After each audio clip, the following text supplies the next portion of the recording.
Welcome to Lightworkers Journey. In my last video, I talked about my experience with starting my own healing process. Today, I'm going to talk about my suggestions for the top 5 ways to start your own process. Number 1, pay attention to the things that trigger you the most. And what I mean by this is when you are having feelings of doubt come up about certain life experiences or even something that you're doing in your day-to-day, and ask yourself, what makes you feel so doubtful? Where does it lie inside of you from past experiences or things that shaped you along the way, like belief systems that you've brought in for yourself or even ones that you were taught as a child? See if you're able to identify what the root cause is. For example, in my own life, when I was a very young girl, my mom passed away. And growing up, I found that I had this overwhelming fear of losing anyone that came into my life that I cared about. Fears of losing family and siblings. And as I got older, once I got married and I had children of my own, it got 10 times worse. It was the constant fear of they're going to die, or they're going to leave me, or they're going to be taken. I mean, it could be anything in related to abandonment, and it would come up.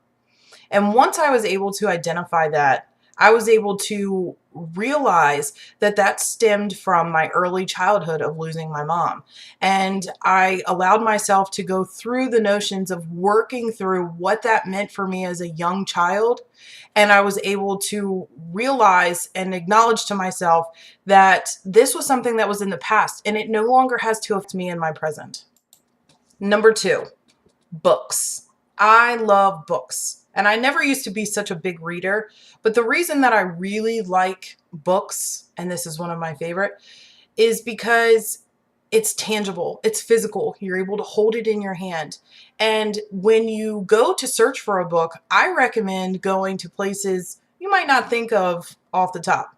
And that would be the library, Goodwill, a bookstore, garage sales, anything where you might find books.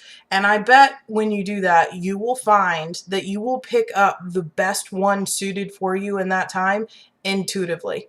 Also, sometimes I noticed in my own experience when I go to Goodwill that the book that I needed the most at that moment would be laying on the shelf, or it would be the one that was pushed out just a little bit further, or it could even be that the color of the backing would stand out. It would be vibrant.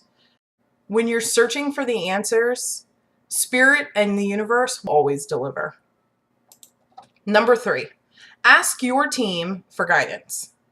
Now, in my experience, I consider my team to be the source, my higher self, my guides, my angels. Your team is going to be whoever or whatever your spiritual support system may be. We all have those on the other side who are cheering us on and are there for us every step of the way. Even though we can't always see them, they're always there and they never leave. But the key is you have to ask for help. You have to ask them for guidance because of the universal law of free will. They cannot step in and take over for you without your permission. Number 4, acknowledge and validate your inner child. Now, I think this might be one of the most important ones out of the bunch. The inner child is that part of yourself that's almost stuck in time, at the time of when it experienced these experiences, hurts, and traumas. And it's called that inner child because it is childlike. It needs to be nurtured. It needs to be loved. It needs to be acknowledged. And to know that it is okay to move forward from what you experienced.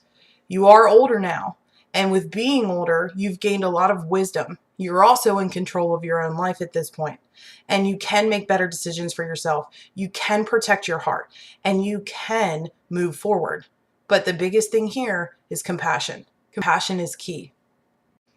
Now, one thing I do want to add is through all the steps that I've shared so far, you may be asking yourself, well, how do I find my inner child? How do I connect with my team or pay attention to the triggers that are going on in my mind? And a couple of the things that I really recommend trying is meditation or journaling, and even quieting your mind so that you can allow things to come into that space that you might not necessarily pay attention to, because our brains can be so scattered and run so fast most of the time.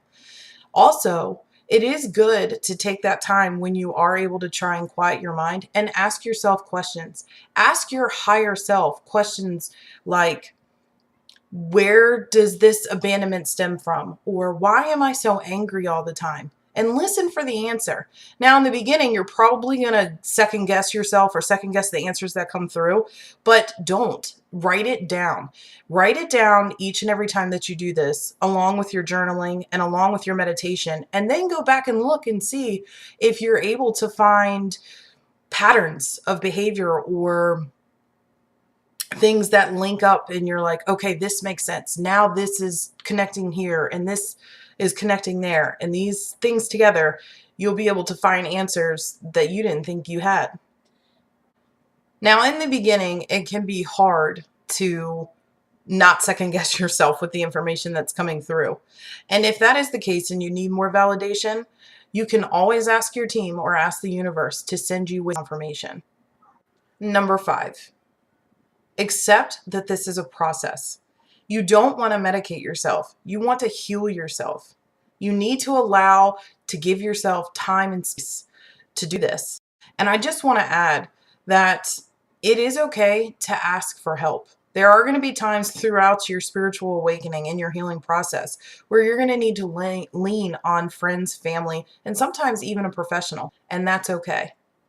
So with all that being said, I really hope that this video was able to help you in some way and for you to be able to get your own healing process started. But if you feel like you need further guidance, feel free to contact me. My email is listed below. Make sure to like and subscribe and leave a comment down below, and I will see you all next time. Love and light.